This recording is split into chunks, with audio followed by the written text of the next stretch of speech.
আলহামদুলিল্লাহ রমজান মাস পেয়েছি। তো দেখতে দেখতে রমজান মাস চলে যাচ্ছে, খুবই খারাপ লাগতেছে। রমজান মাস হচ্ছে একটা শান্তির মাস, দোয়া কবুলের মাস। তাই এই মাসে সবাই বেশি বেশি দোয়া করেন, বেশি বেশি ইস্তেগফার করেন। তো যাই হোক, হ্যালো গাইস, আসসালামু আলাইকুম। তো আশা করি সবাই ভালো আছেন।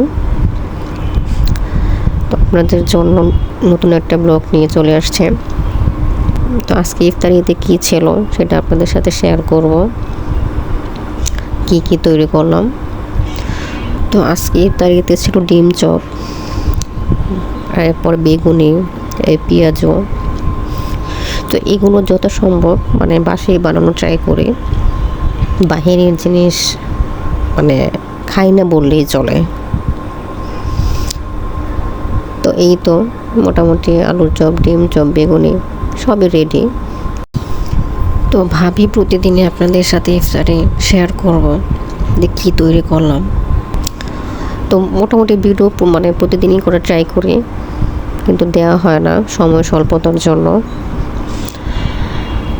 আর সবচেয়ে বড় কথা হচ্ছে ভিডিও এডিট করার সময় যখন ভয়েস দিতে যাই তখন কী বলবো কিছু খুঁজে পাই না।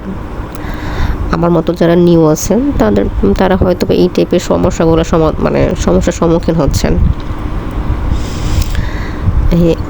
কি বলবো, কি ভয়েস দেব, কি বলা উচিত, এগুলো আসলে বুঝে উঠতে পারি না। তো যাই হোক, তাও করার ট্রাই করি,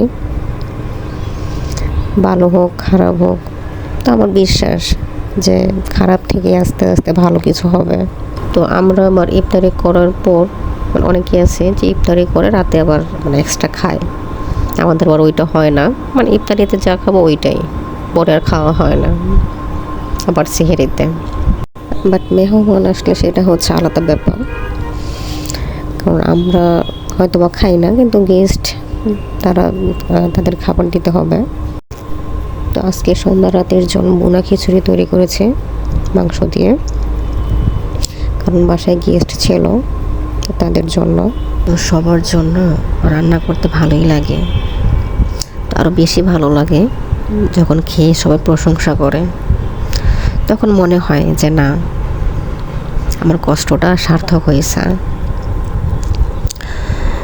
তো সেহরির জন্য পাক বসাই দিছে।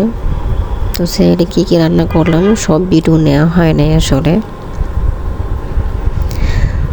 তো যেটা নেওয়া হয়েছে সেটা হচ্ছে গরুর ভুঁড়ি বা গরুর বট। গরুর বটটা আসলে অনেকের কাছে ভালো লাগে, তো কার কার কাছে ভালো লাগে প্লিজ কমেন্ট করে জানাবেন। নেক্সট ইফতারিতে কী কী আইটেম তৈরি করি তো ইনশাল্লাহ আপনাদের সাথে শেয়ার করার ট্রাই করব। থ্যাংক ইউ সবাইকে ভিডিওটি দেখার জন্য।